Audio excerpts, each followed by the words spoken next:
Roblox creators are pulling in 5 million, 10 million, even 20 million views with shorts.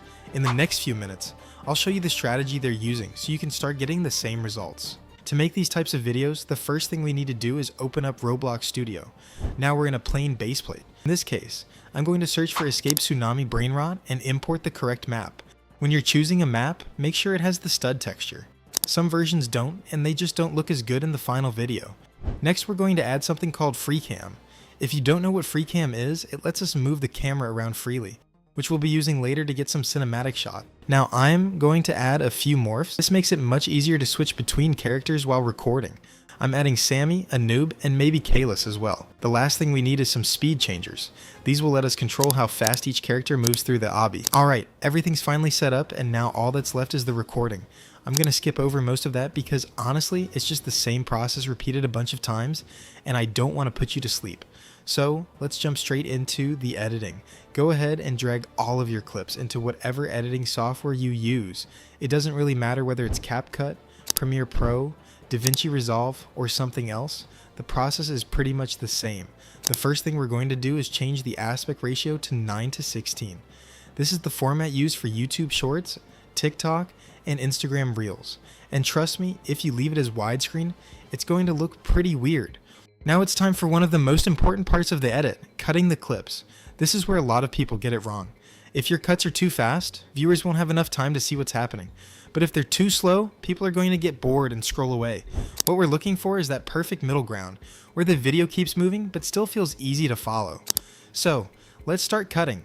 First, I'm trimming up the establishing shot. This is the wide-angle view of the entire map that we recorded earlier. I don't want to leave it on screen for too long, but I do want viewers to have enough time to understand what's going on and where the challenge is taking place.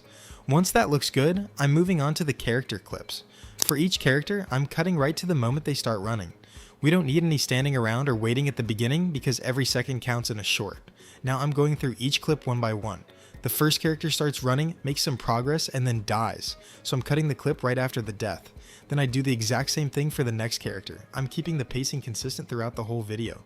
Each character gets enough screen time for viewers to see how far they made it, but not so much that the video starts dragging.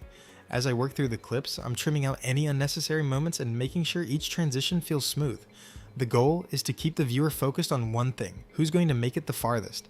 Alright, our cuts are finished and now it's time for my secret sauce. We're going to add something called a call to action, and this is one of the easiest ways to boost your subscriber rate. So right here, I'm finding a good moment in the video and using CapCut's freeze feature. I'm freezing the frame for about 3 seconds. Now I'm dragging in a subscribe button graphic and adding a countdown timer on screen. The timer creates a little bit of urgency and gives viewers a reason to interact with the video instead of just scrolling past it. It's a simple trick, but it works surprisingly well. Now that that's done, all we have left is the sound design. For the characters that fail, I'm adding a fail sound effect from the CapCut audio library. Then, for the character that wins, I'm using a victory sound effect to make the ending feel more satisfying. Even small sound effects like these can make a huge difference because they give viewers instant feedback about what's happening on screen. Next, let's add some music. For the background song, I recommend using a trending funk track or another popular sound that's currently performing well. Trending audio can help your videos feel more familiar to viewers and may increase the chances of them watching longer. And that's it. The video is finished. As you can see, you don't need crazy editing skills, expensive software, or some secret course to make these kinds of Roblox shorts. We literally built this video step by step using simple tools and a few smart editing techniques. I don't have a course to sell you, and I'm not going to ask you to spend hundreds of dollars on some secret method. If this video helped you out, all I ask is that you subscribe for more content, and I'll see you in the next one.